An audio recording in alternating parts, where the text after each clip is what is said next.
ಮಾನಸ ಸರೋವರದಲ್ಲಿ ಆನಂದವಾಗಿ ಎಲ್ಲ ಪಕ್ಷಿಗಳೆಲ್ಲರೂ ಆನಂದವಾಗಿ ಕಾಲವನ್ನು ಕಳೆಯುತ್ತಾ ಇರುವಂತಹ ಶುಭ ಗಳಿಗೆಯಲ್ಲಿ ಮಹಾನುಭಾವರಾದ ಬ್ರಹ್ಮ ಮಾನಸ ಪುತ್ರರು ಬರ್ತಾ ಇದ್ದಾರೆ. ಎಲ್ಲಿಗೆ? ಮಾನಸ ಸರೋವರದ ರಸ ದೌತಣವನ್ನು ಸ್ವೀಕರಿಸಲು, ಪ್ರಕೃತಿ ಸ್ವಾದವನ್ನ ಅನುಭವಿಸಲು ನಾರದರು ಬರ್ತಾ ಇದ್ದಾರೆ. ಎಲ್ಲಿಂದ? ದೇವಲೋಕದಿಂದ ಭೂಲೋಕದ ಮಾರ್ಗವಾಗಿ ಮಾನಸ ಸರೋವರದ ತೀರಕ್ಕೆ ಬರ್ತಾ ಇದ್ದಾರೆ. ಭಗವನ್ನಾಮ ಸಂಕೀರ್ತನೆಯನ್ನು ಮಾಡಿಕೊಂಡು, ನೀನೇ ನನ್ನ ಪ್ರಾಣ ರಮಾ ರಮಣ,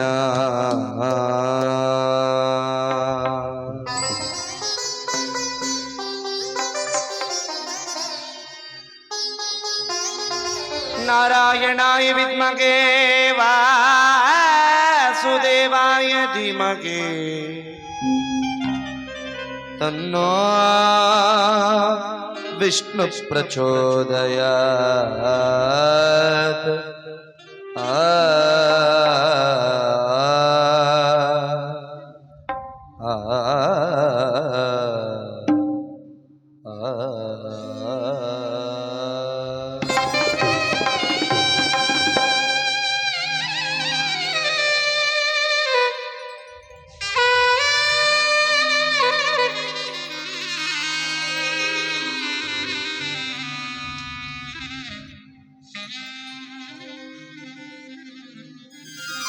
ನೀನೇ ನನ್ನ ಪ್ರಾಣ ರಮಾ ರಮಣ, ನೀನೇ ನನ್ನ ಪ್ರಾಣ ರಮಾ ರಮಣ. ದೇವ ನಿನ್ನ ಧ್ಯಾನ ದಿವ್ಯಾಮೃತ ಪಾನ, ದೇವ ನಿನ್ನ ಧ್ಯಾನ ದಿವ್ಯಾಮೃತ ಪಾನ. ನೀನೇ ನನ್ನ ಪ್ರಾಣ ರಮಾ ರಮಣ, ನೀನೇ ನನ್ನ ಪ್ರಾಣ ರಮಾ ರಮಣ.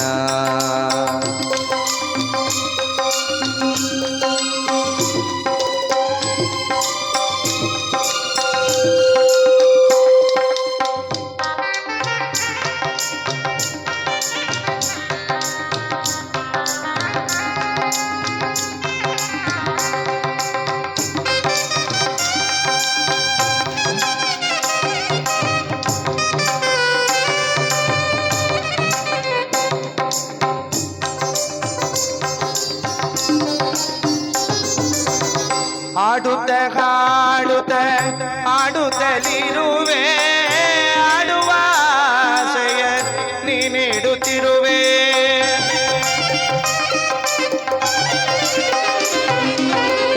ಆಡುತ್ತ ಹಾಡುತ್ತ ಆಡುತ್ತಲಿರುವೆ, ಆಡುವ ಆಸೆಯ ನೀನಿಡುತ್ತಿರುವೆ. ಏನೇ ಬರಲಿ ನಿನ್ನಯ ಒಲವೇ,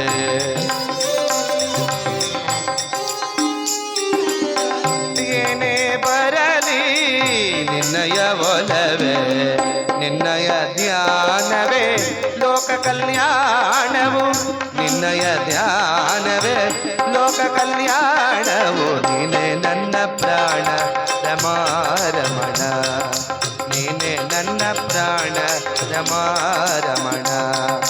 ದೇವ ನಿನ್ನ ಧ್ಯಾನ ದಿವ್ಯಾಮೃತ ಪಾನ, ದೇವ ನಿನ್ನ ಧ್ಯಾನ ದಿವ್ಯಾಮೃತ ಪಾನ. ನೀನೇ ನನ್ನ ಪ್ರಾಣ ರಮಾ ರಮಣ, ನೀನೇ ನನ್ನ ಪ್ರಾಣ ರಮಾ. ನಿಧನಿ ಧನಿ ಧನಿ ಧನಿ ಧನಿ ಧನಿ ಧನಿ ಧನಿ ಧನಿ ಧನಿ ಧನಿ ರಮಾ ರಮಣ ರಮಣ ರಮಣ ರಮಣ ಲಕ್ಷ್ಮೀ ರಮಣ.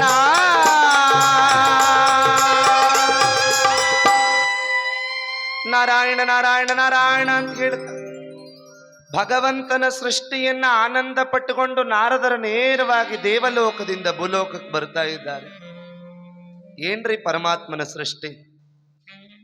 ಚಿತ್ರ ವಿಚಿತ್ರವಾಗಿರ್ತಕ್ಕಂಥ ಬಣ್ಣಗಳ ಗುಟ್ಟ ಉಳ್ಳಂಥ ರೆಕ್ಕೆ ಒಳಗೊಂಡಂಥ ಪತಂಗ ಚಿಟ್ಟೆಗಳು, ತರತರ ವಿನ್ಯಾಸವುಳ್ಳಂತಹ ರಂಗು ರಂಗಾಗಿರುವಂತಹ ನವಿಲು ಗರಿಗಳು, ಚಿತ್ರ ವಿಚಿತ್ರವಾಗಿ ಕೂಗುವಂತಹ ಪಕ್ಷಿಗಳ ಝೇಂಕಾರ ಧ್ವನಿಗಳು, ಚಿತ್ರ ವಿಚಿತ್ರವುಳ್ಳಂತಹ ಮನಮೋಹಕ ಸೌಂದರ್ಯವುಳ್ಳಂತಹ ಪ್ರಕೃತಿಯ ರಮಣೀಯ ರಸದೌತಣಗಳು, ಒಂದೊಂದಕ್ಕೊಂದೊಂದು ವಿಶೇಷವಾದ ಕೇಶಪುಂಜವನ್ನು ಕೊಟ್ಟಿರುವಂತಹ ಸಿಂಹದ ಕೇಶರಾಶಿ, ಬಹಳ ಧೈರ್ಯ ಕೊಟ್ಟಿರುವಂತಹ ವ್ಯಾಘ್ರದ ಗರ್ಜನೆ.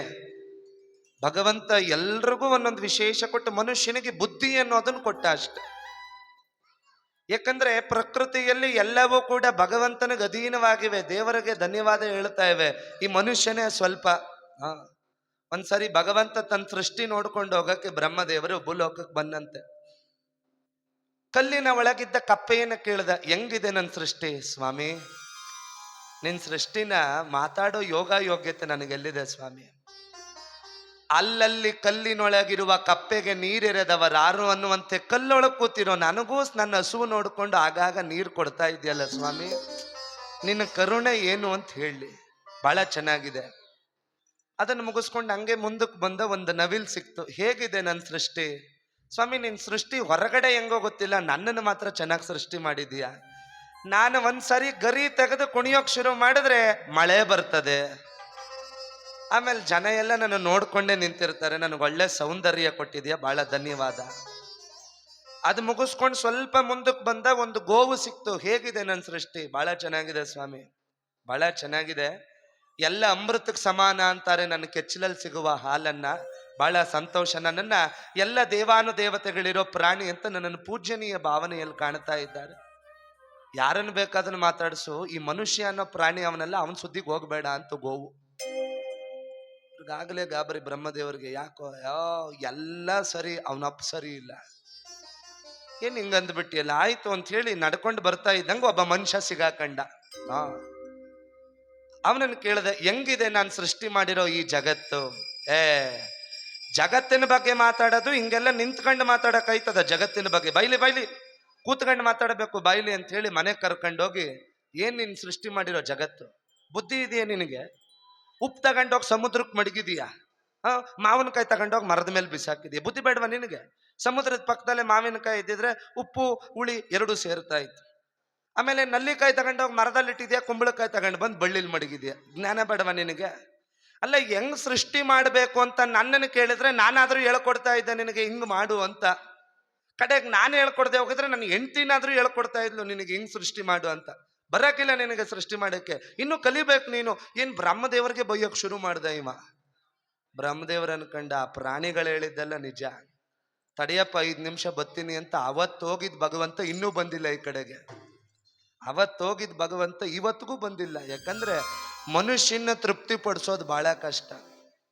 ಸುಮ್ಮನೆ ಬಂದಿದ್ದೀವ ನಾವೆಲ್ಲ ನಮ್ಮದೇ ಆದ ತಾಪತ್ರಯಗಳ ಮೂಟೆ ಹೊತ್ಕೊಂಡು ಬಂದಿದ್ದೀವಿ.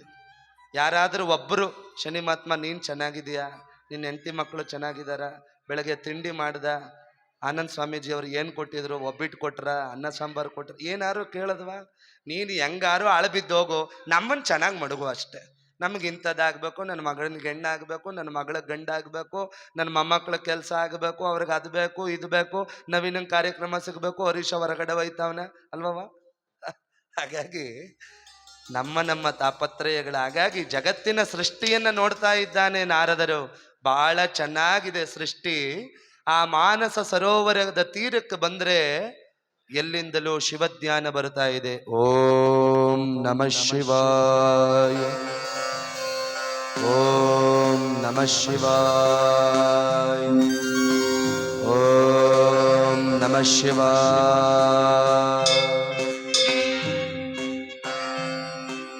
ನಿರ್ಜನಮಯವಾದ ಈ ಜಗತ್ತಿನಲ್ಲಿ, ಈ ಪ್ರಪಂಚದಲ್ಲಿ ಎಲ್ಲೋ ಓಂಕಾರದ ಧ್ವನಿ ಕೇಳಿಸ್ತಾ ಇದೆಯಲ್ಲ, ಎಲ್ಲಿಂದಲೋ ಓಂಕಾರ ಧ್ವನಿ ಬರ್ತಾ ಇದೆಯಲ್ಲ.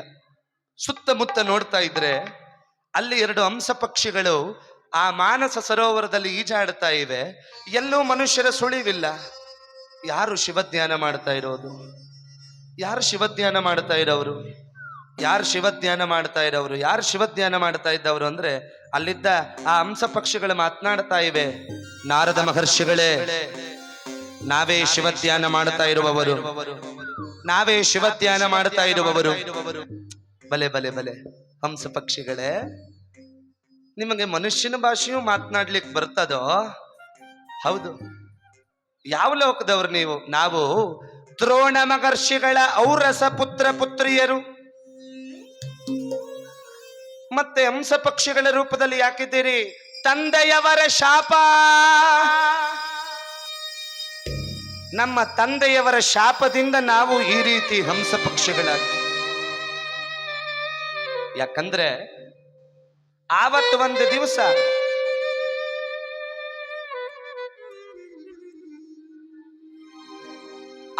ಒಂದು ದಿವಸ ದೇವೇಂದ್ರ ಋಷಿಮುನಿಗಳ ವೇಷವನ್ನು ಧರಿಸಿ ನಮ್ಮ ತಂದೆ ತಪಸ್ಸು ಮಾಡುತ್ತಿದ್ದ ದ್ರೋಣ ಮಹರ್ಷಿಗಳ ತಪೋಭೂಮಿಗೆ ಬಂದ. ನಾವು ಅಲ್ಲೇ ನಿಂತಿದ್ದವು. ಬಂದಂತಹ ಆ ಮಹಾನುಭಾವನಾದಂತಹ ದೇವೇಂದ್ರ ಏನ್ ಕೇಳ್ದ ಅಂದ್ರೆ, ನನಗೆ ಮಾಂಸಾಹಾರದ ಭೋಜನ ಬೇಕು ಅಂದ. ಯಾವ ಪ್ರಾಣ ಪಕ್ಷಿಯ ಮಾಂಸ ಬೇಕು ಅಂದಿದ್ದಕ್ಕೆ ದೇವೇಂದ್ರ ಏನಂದ? ನರಮಾನವರ ಮಾಂಸವೇ ನನಗೆ ಬೇಕು ಅಂದ. ಅಲ್ಲೇ ಇದ್ದ ನಾವು ಭಯಗೊಂಡ್ವಿ. ನನ್ನ ತಂಗಿಗೆ ಹೇಳ್ದೆ, ನೋಡೆ ತಂಗ, ಯಾವುದೋ ಋಷಿಮುನಿಗಳು ನರಮಾನವರ ಮಾಂಸ ಬೇಕು ಅಂತ ಇದ್ದಾರೆ. ನಮ್ಮಪ್ಪ ಒಂದು ವೇಳೆ ನಮ್ಮಿಬ್ಬರನ್ನೇ ಮಾಂಸ ಮಾಡಿ ಅವನಿಗೆ ತಿನ್ನಿಸ್ಬಿಟ್ರೆ, ನಡಿ ನಾವಿಲ್ಲಿಂದ ಹೋಗೋಣ ಅಂತ ಹೇಳಿ ನಾವಿಬ್ಬರು ಅಲ್ಲೇ ನಿಂತಿದ್ದವರು ಹಂಸ ಪಕ್ಷಿಗಳ ರೂಪವನ್ನು ಧರಿಸ್ಕೊಂಡು ಆಶ್ರಮದಿಂದ ಹೊರಗಡೆಗೆ ಬಂದುಬಿಟ್ವಿ. ಆಗಬಹುದು, ನಾನು ಮಾಡಿಸ್ಕೊಡ್ತೀನಿ ಅಂತ ಮಾತು ಕೊಟ್ಟು ನನ್ನ ತಂದೆ ದ್ರೋಣ ಮಹರ್ಷಿಗಳು ನಮ್ಮಿಬ್ಬರನ್ನ ಹುಡುಕಿದ್ರು, ನಾವು ಕೈಗೆ ಸಿಗಲಿಲ್ವಲ್ಲ. ಕೋಪಗೊಂಡ ದೇವೇಂದ್ರ ಶಾಪ ಕೊಟ್ಟು ಹೊರಟು ಹೋದ.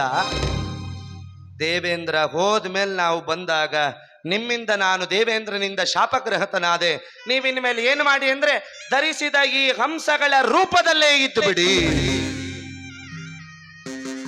ಧರಿಸಿದ ಹಂಸಗಳ ರೂಪದಲ್ಲೇ ನೀವು ಕಾಲ ಕಳೆಯಿರಿ ಅಂತ ಹೇಳಿ ನಮಗೆ ಶಾಪ ಕೊಟ್ಟಾಗ, ನಾವು ಅಂದಿನಿಂದ ಹಂಸಗಳ ರೂಪವನ್ನು ಧರಿಸ್ಕೊಂಡಿದ್ದೀವಿ ಸ್ವಾಮಿ. ಆವತ್ತಿನಿಂದ ಹಂಸ ಪಕ್ಷಿಗಳ ರೂಪವನ್ನು ಧರಿಸ್ಕೊಂಡಿದ್ದೀವಿ. ಆದ್ರೆ ನಾವು ದ್ರೋಣ ಮಹರ್ಷಿಗಳ ಔರಸ ಪುತ್ರ ಪುತ್ರಿಯರಾದ್ದರಿಂದ ನಮಗೆ ಮನುಷ್ಯರ ಮಾತು ಮಾತನಾಡ್ಲಿಕ್ಕೂ ಬರ್ತದೆ, ಅರ್ಥವೂ ಆಗ್ತದೆ ಅಂದ್ರೆ ನಾರದರೆ ಕೇಳುತ್ತಾರೆ, ಇಷ್ಟು ಮುದ್ದಾದ ಹಂಸ ಪಕ್ಷಿಗಳೇ, ನಿಮಗ್ ಶಾಪ ವಿಮೋಚನೆ ಮಾರ್ಗ ಹೇಳಲಿಲ್ವಾ? ಇಲ್ಲ ಗುರುಗಳೇ, ನನ್ನ ತಂದೆ ಆ ಶಾಪ ವಿಮೋಚನೆ ಮಾರ್ಗ ಹೇಳಲಿಲ್ಲ. ಹಾಗಾದ್ರೆ ಈಗ ನನ್ನ ಮಾತು ಕೇಳಿ, ನಿಮಗೆ ಶಾಪ ವಿಮೋಚನೆಯಾಗುವ ದಾರಿಯನ್ನು ನಾನು ತೋರಿಸ್ಕೊಡ್ತೀನಿ ಅಂದ್ರೆ, ಖಂಡಿತ ಹೇಳಿ ಗುರುಗಳೇ ಅಂದ್ರೆ, ಹಿಂದೆ ಒಂದು ಕೃತಯುಗದಲ್ಲಿ ಕಾಡಿನಲ್ಲಿ ವಾಸ ಮಾಡುವಂತಹ ಬೇಡಗಂಪಣರ ಕುಲದವರು, ಬೇಟೆಗಾರರು, ಗಂಡ ಹೆಂಡತಿಯರಿಬ್ಬರು ಜನ್ಮ ಜನ್ಮಾಂತರದಲ್ಲೂ ಅವರಿಬ್ಬರ ದಾಂಪತ್ಯವನ್ನ ಯಾರಿಂದಲೂ ದೂರ ಮಾಡ್ಲಿಕ್ಕೆ ಸಾಧ್ಯವಿಲ್ಲ. ಅಂತ ಬೇಟೆಗಾರರ ರೂಪದಲ್ಲಿ ಧರಿಸಿದಂತ ಆ ಗಂಡ ಹೆಂಡತಿಯರಿಬ್ಬರು ಪ್ರತಿನಿತ್ಯ ಒಬ್ಬ ಸಾಧು ಸನ್ಯಾಸಿಗಳಿಗೆ ಅನ್ನ ಸಂತರ್ಪಣೆಯನ್ನು ಮಾಡದೆ, ತೊಟ್ಟು ಗಂಗಾಜಲವನ್ನೂ ಕುಡಿಯದೆ ಕಾಲ ಕಳೆಯುತ್ತಾ ಇದ್ದವರು. ಪರಮ ಶಿವಭಕ್ತರು ಕಾಡಿನಲ್ಲಿ ಕಾಲ ಕಳೆಯುತ್ತಾ ಇದ್ದಾರೆ. ಯಾವ ರೀತಿಯಾಗಿ? ಶಿವಧ್ಯಾನವನ್ನ ಮಾಡಿಕೊಂಡು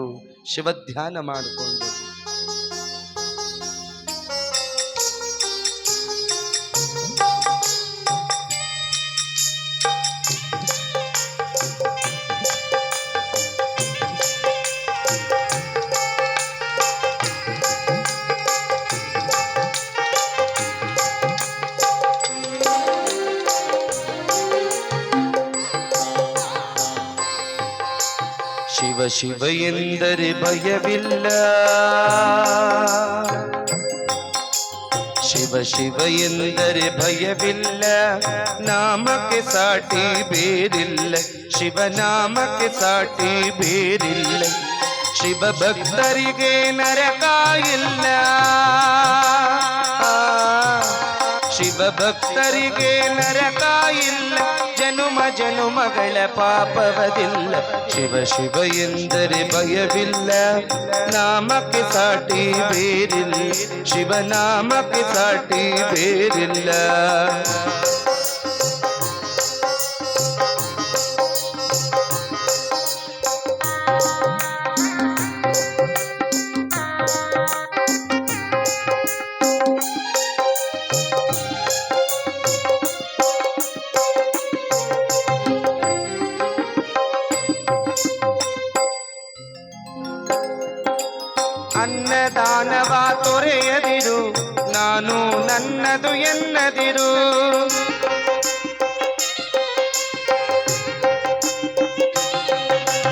ಅನ್ನದಾನವ ತೊರೆಯದಿರು, ನಾನು ನನ್ನದು ಎನ್ನದಿರು, ಉನ್ನತಿ ಸಾಧಿಸಿ ಹಗಲಿರುಳು.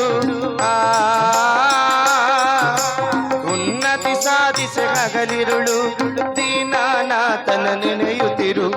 ಶಿವ ಶಿವ ಎಂದರೆ ಭಯವಿಲ್ಲ, ನಾಮಕ್ಕೆ ಸಾಟಿ ಬೇರಿಲ್ಲ, ಶಿವನಾಮಕ್ಕೆ ಸಾಟಿ ಬೇರಿಲ್ಲ.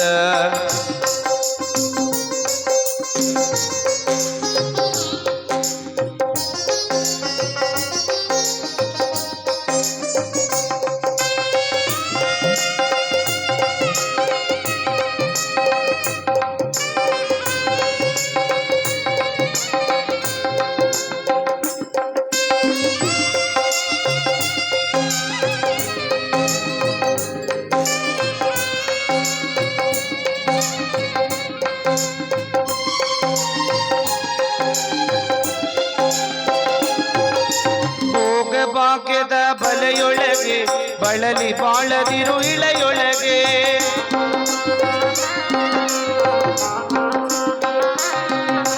ಭೋಗ ಭಾಗ್ಯದ ಬಲೆಯೊಳಗೆ ಬಳಲಿ ಬಾಳದಿರು ಇಳೆಯೊಳಗೆ.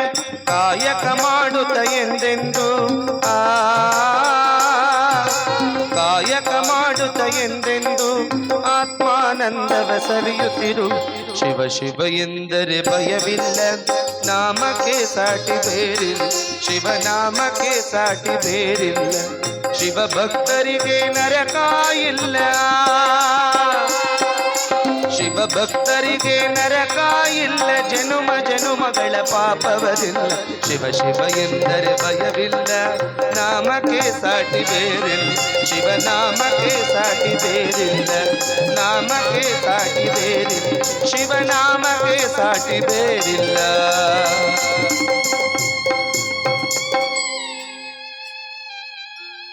ಕಾಡಿನಲ್ಲಿ ವಾಸವಾಗಿರುವಂತಹ ಶಬರಿಯರಾಗಿ ಅವತಾರವನ್ನೆತ್ತಿರುವಂಥ ಆ ಗಂಡ ಹೆಂಡತಿಯರು ಶಿವಧ್ಯಾನವನ್ನು ಮಾಡಿ ಪ್ರತಿನಿತ್ಯ ಓರ್ವ ಸಾಧು ಸಂತರಿಗೆ ಶರಣರಿಗೆ ಅನ್ನಪ್ರಸಾದವನ್ನು ಕೊಡದೆ ತಾವು ಕಾಲವನ್ನು ಕಳೆಯುವವರೆಲ್ಲ ಶಿವನ ಲೀಲೆ ಹೇಗಾಗ್ತಾ ಇದೆ ಅಂದರೆ ಇವರಿಬ್ಬರ ಭಕ್ತಿ, ಆದರ್ಶ ದಂಪತಿಗಳಾದ ಇವರಿಬ್ಬರ ಭಕ್ತಿ ಯಾರಿಗಿಡಿಸಿದೆ?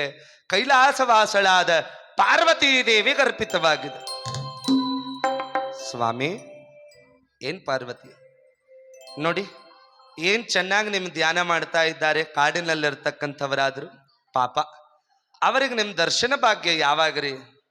ದರ್ಶನ ಭಾಗ್ಯ ಯಾವಾಗ ಅಂದ್ರೆ ಅದಕ್ಕೊಂದು ನಾಟಕ ತೋರಿಸ್ತೀನಿ ನೋಡು ಅಂತ ಹೇಳಿ ಶಿವ ತಥಾಸ್ತು ಎಂದರೆ 15-20 ದಿವಸವಾದರೂ ಮನೆಯ ಬಾಗಿಲಿಗೆ ಒಬ್ಬ ಸಾಧು ಸಂತರು ಬರಲಿಲ್ಲ.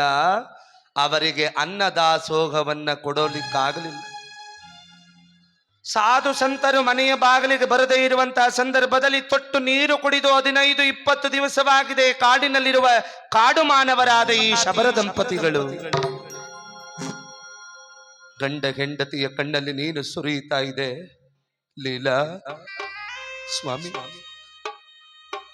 ಇವತ್ತಿಗೆ 20 ದಿವಸವಾಯಿತು ನಾವಿಬ್ಬರು ತೊಟ್ಟು ನೀರು ಕುಡಿದು ಅನ್ನ ತಿಂದು. ನಾನು ಕಾಡು ಮೇಡುಗಳನ್ನೆಲ್ಲವನ್ನ ಹುಡುಕಿದರೂ ಓರ್ವ ಸಾಧು ಸನ್ಯಾಸಿ ಜಂಗಮರು ನಮಗ್ ಸಿಗಲಿಲ್ಲ. ಅವರಿಗೆ ಅನ್ನ ಸಂತರ್ಪಣೆಯನ್ನು ಮಾಡ್ಲಿಕ್ಕೆ ನಮ್ಮ ಕೈಲಾಗಲಿಲ್ಲ. ಪರಮಾತ್ಮ, ನಮ್ಮ ಈ ಭಕ್ತಿ ನಿಮಗೆ ಅರ್ಪಿತವಾಗಲಿಲ್ಲವೇ ತಂದೆ ಶಿವನೇ? ಇವತ್ತು ಎಲ್ಲಾದ್ರೂ ಓರ್ವ ಸನ್ಯಾಸಿಯನ್ನಾದರೂ ಅಥವಾ ಓರ್ವ ಸಾಧು ಸಂತರನ್ನು ನಾನು ಕರ್ಕೊಂಡು ಬರ್ತೀನಿ ಅಂತ ಹೇಳಿ ಮಹಾನುಭಾವನಾಗಿರ್ತಕ್ಕಂಥ ಯಾವ ಆ ಶಬರ ಹೆಂಡತಿಯನ್ನ ಮನೆಯ ಬಾಗಿಲಲ್ಲಿ ಬಿಟ್ಟು ದೂರಕ್ಕೆ ನಡೆದಿದ್ದಾನೆ. ಈ ಸಂದರ್ಭಕ್ಕೆ ಶಿವ ಪಾರ್ವತಿಯರಿಬ್ಬರು ಸನ್ಯಾಸಿಗರ ರೂಪವನ್ನು ಧರಿಸಿ ಬರ್ತಾ ಇದ್ದಾರೆ. ಸನ್ಯಾಸಿಗಳ ರೂಪವನ್ನು ಧರಿಸಿ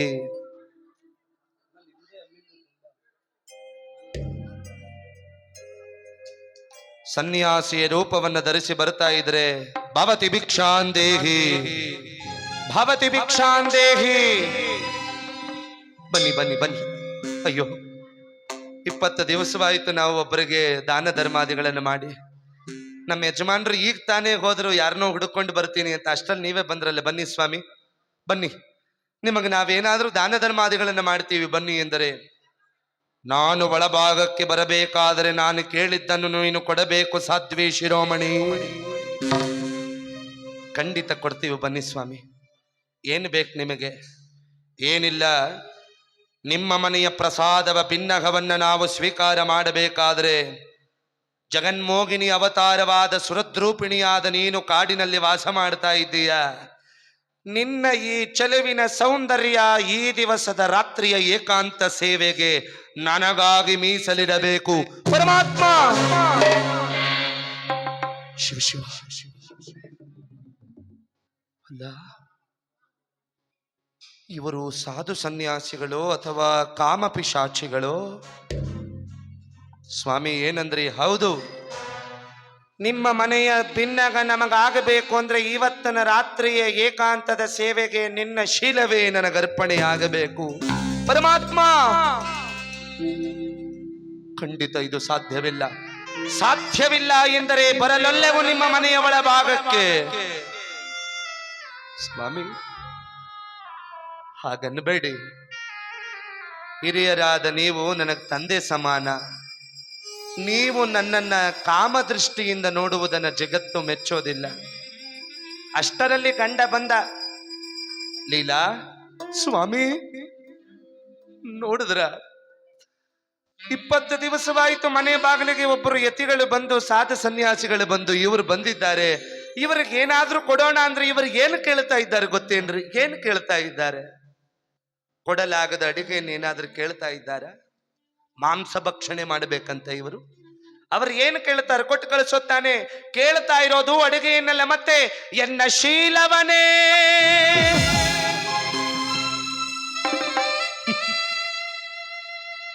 ಹೌದು ಹೌದು ಕಣ್ರಿ, ನಿಮ್ಮನ್ನ ಬಿಟ್ಟು ಬೇರೆ ಯಾರಾದರೂ ನನ್ನನ್ನ ಕಾಮ ದೃಷ್ಟಿಯಲ್ಲಿ ನೋಡಿದರೆ ಖಂಡಿತ ನಾ ಈ ಜಗತ್ತಿನೊಳಗಿರುವುದಿಲ್ಲ. ಈಗ ಮನೆ ಬಾಗಿಲಿಗೆ ಬಂದಿರೋರ್ನ ಅವಮಾನ ಮಾಡಿದ್ರೆ ಶಿವ ಮೆಚ್ಚುತ್ತಾನೇನೆ? ಶಿವ ಮೆಚ್ಚೋದಲ್ಲ. ನೋಡಿ ಈಗ ಅಂತ ಹೇಳಿ ಅಲ್ಲೇ ಪಕ್ಕದಲ್ಲಿದ್ದ ಒಂದು ಬಾಣವನ್ನು ತೆಗೆದುಕೊಂಡಿದ್ದೆ. ಆ ಸಾಧ್ವಿ ಶಿರೋಮಣಿ, ಜನ್ಮ ಜನ್ಮಾಂತರದಲ್ಲೂ ನೀವಲ್ಲದೆ ನನ್ನನ್ನು ಇನ್ಯಾರು ಕೆಟ್ಟ ದೃಷ್ಟಿಯಿಂದ ನೋಡ್ಲಿಕ್ಕೆ ಸಾಧ್ಯವಿಲ್ಲ. ನನ್ನ ದೇಹದ ಶೀಲ ಏನಿದ್ರು ನಿಮಗಲ್ಲದೆ ಈ ನಾರಿಗೂ ದಕ್ಕುವಂಥದ್ದಲ್ಲ. ಜನ್ಮ ಜನ್ಮಾಂತರದಲ್ಲೂ ನಾವಿಬ್ರು ಆದರ್ಶ ದಂಪತಿಗಳಾಗಿ ಕಾಲ ಕಳೆಯೋಣ ಎಂದು ಪಕ್ಕದಲ್ಲೇ ಇದ್ದ ಬಾಣವನ್ನು ತೆಗೆದಿದ್ದೆ. ತನ್ನ ಕತ್ತಿಗೆ ಆ ಬಾಣದಿಂದ ಛರ್ರಣೆ ಕೊಯ್ದು ಸನ್ಯಾಸಿಯ ವೇಷದಲ್ಲಿ ಬಂದಿದ್ದ ಶಿವನ ಪಾದಕ್ಕೆ ಆ ಶಬರರ ರೂಪದಲ್ಲಿದ್ದ ಗಂಡ ಹೆಂಡತಿಯರು ಇಬ್ಬರೂ ತಮ್ಮ ಜೀವವನ್ನ ಆತ್ಮಾಹುತಿಯನ್ನಾಗಿ ಮಾಡಿಕೊಂಡಿದ್ದಾರೆ. ಲೀಲಾ, ನೀನಿಲ್ಲದೆ ಇರುವ ಈ ಬಾಳು ನನಗೂ ಬೇಕಾಗಿಲ್ಲ. ಜಗತ್ತಿನಲ್ಲಿ ಆದರ್ಶ ದಂಪತಿಗಳೆಂದರೆ ನಾವಿಬ್ಬರೇ. 10 ಜನ್ಮವಲ್ಲ 1000 ಜನ್ಮವಿದ್ದರೂ ನೀನೇ ನನ್ನ ಮಡದಿಯಾಗು, ನಾನೇ ನಿನ್ನ ಗಂಡನಾಗ್ತೇನೆ. ಇದೋ ಸ್ವಾಮಿ ಪಡೆದುಕೊಳ್ಳಿ ಅಂತ ಹೇಳಿ ಅವನು ತನ್ನ ಕೊರಳಿಗೆ ಬಾಣದಿಂದ ಚುಚ್ಚಿಕೊಂಡು ಶಿವನ ಪಾದದ ಮೇಲೆ ತಮ್ಮ ಆತ್ಮಾಹುತಿಯನ್ನು ಮಾಡಿಕೊಂಡು ಬಿಟ್ಟಿದ್ದಾರೆ. ಪಕ್ಕದಲ್ಲಿದ್ದ ಪಾರ್ವತಿ ದೇವಿ ಕಣ್ಣೀರಿಡ್ತಾ ಇದ್ದಾಳೆ. ಅಲ್ರಿ, ಅವ್ರಿಗೆ ದರ್ಶನ ಕೊಡ್ತೀನಿ ಅಂತ ಬಂದವರು ಅವರಿಬ್ಬರನ್ನ ಮೋಕ್ಷಕ್ಕೆ ಕಳಿಸ್ಬಿಟ್ರಲ್ರಿ. ಮೋಕ್ಷಕ್ಕಲ್ಲ ಕಣೆ, ಈ ಶಬರನ ರೂಪದಿಂದ ಶ್ರೇಷ್ಠವಾದ ರೂಪ ಕೊಟ್ಟಿದ್ದೀನಿ. ಬೇಟೆಗಾರನಾದ ಇವನು ಮುಂದೆ ತ್ರೇತಾಯುಗದಲ್ಲಿ ನಿಷಧ ದೇಶದ ಶೂರಸೇನನ ಮಗನಾದ ನಳರಾಜನಾಗಿ ಅವತಾರವನ್ನೆತ್ತಲಿ ಅವನ ಹೊಣೆಗಾರಿಕೆಯ ಕಾಪಾಡುವ ಭಾರ ನನ್ನದಾಗಿರುತ್ತದೆ, ತಥಾಸ್ತು ಅಂತ ಪಾರ್ವತೀ ದೇವಿ ಆಶೀರ್ವಾದ ಮಾಡಿದ್ದಾಳೆ. ಜನ್ಮ ಜನ್ಮಾಂತರದಲ್ಲೂ ಇವರು ಆದರ್ಶ ಸತಿಪತಿಗಳಾಗಿ ಇರುವಂತೆ. ಮಕ್ಕಳಿಲ್ಲದೆ ಪರಿತಪಿಸಿ ನನ್ನನ್ನ ಪೂಜೆ ಮಾಡುತ್ತಿರುವ ವಿದರ್ಭ ದೇಶದ ಅರಸ ಭೀಮಕೇಸರಿ ಮಹಾರಾಜನಿಗೆ ಇವಳನ್ನ ದಮನ ಮಹರ್ಷಿಗಳ ಆಶೀರ್ವಾದದಿಂದ ಹುಟ್ಟಿದ ತ್ರಿಲೋಕ ಸುಂದರಿಯಾಗಿ ದಮಯಂತಿಯಾಗಿಯೇ ಅವತಾರವನ್ನೆತ್ತಲಿ. ಅವಳ ಹೊಣೆಗಾರಿಕೆಯ ಪಟ್ಟ ನನ್ನದಾಗಿರಲಿ ಎಂದು ಶಿವಪಾರ್ವತಿಯರು ತಥಾಸ್ತು ಎಂದರೆ ಆ ಬೇಟೆಗಾರನೇ ತ್ರೇತಾಯುಗದಲ್ಲಿ ಇವತ್ತಿನ ನಮ್ಮ ಕಥಾನಾಯಕನಾಗಿ ಶಿವನ ಒಲುಮೆಗೆ ಪಾತ್ರನಾದಂತಹ ಶೂರಸೇನ ಮಹಾರಾಜನಾದಂತಹ ನಿಷಧ ದೇಶಾಧಿಪತಿಯಾದ ನಳರಾಜ. ಜಗನ್ಮಾತೆಯ ಅಪರಾವತಾರದಿಂದ ದಮನ ಮಹರ್ಷಿಗಳ ಆಶೀರ್ವಾದದಿಂದ ಭೀಮಕೇಸರಿ ರಾಜನ ಸುಪುತ್ರಿಯಾಗಿ ಹಣೆಯಲ್ಲಿ ಎಂದೂ ಅಳಿಸಲಾಗದೆ ಇರುವ ಆದಿಶಕ್ತಿಯ ರೇಖಾಂಕೃತವಿರುವ ಸ್ವರ್ಣ ಆ ಕುಂಕುಮಾಂಕಿತೆಯಾಗಿ ಶೋಭಿಸುತ್ತಿರುವಂತಹ ದಮಯಂತಿಯಾಗಿ ವಿದರ್ಭ ದೇಶದಲ್ಲಿ ತಾಯಿ ಆಶೀರ್ವಾದದಿಂದ ಅವತಾರವನ್ನು ಮಾಡಿದ್ದಾಳೆ. ನಾರದರು ಈ ಕಥೆಯನ್ನು ಹೇಳ್ತಾ ಇದ್ರು. ಹಂಸ ಪಕ್ಷಿಗಳೇ, ನೀವೊಂದು ಕೆಲಸ ಮಾಡಿ, ಈಗ ವಿದರ್ಭ ದೇಶದಲ್ಲಿ ದಮಯಂತಿ ಇದ್ದಾಳೆ, ನಿಷಧ ದೇಶದಲ್ಲಿ ನಳರಾಜ ಇದ್ದಾನೆ. ಇವರಿಬ್ಬರನ್ನ ಹೇಗಾದ್ರೂ ಒಂದು ಮಾಡಿ ಮತ್ತೆ ಅವರನ್ನ ಆದರ್ಶ ದಂಪತಿಗಳನ್ನಾಗಿ ಮಾಡಿದ್ರೆ ಹಂಸ ಪಕ್ಷಿಗಳ ರೂಪದಲ್ಲಿರುವ ನಿಮ್ಮ ಈ ಶಾಪ ಆದಷ್ಟು ಬೇಗ ವಿಮೋಚನೆ ಆಗ್ತದೆ ಎನ್ನುವಾಗ, ಖಂಡಿತ ಗುರುಗಳೇ ಅಂತ ಹೇಳಿ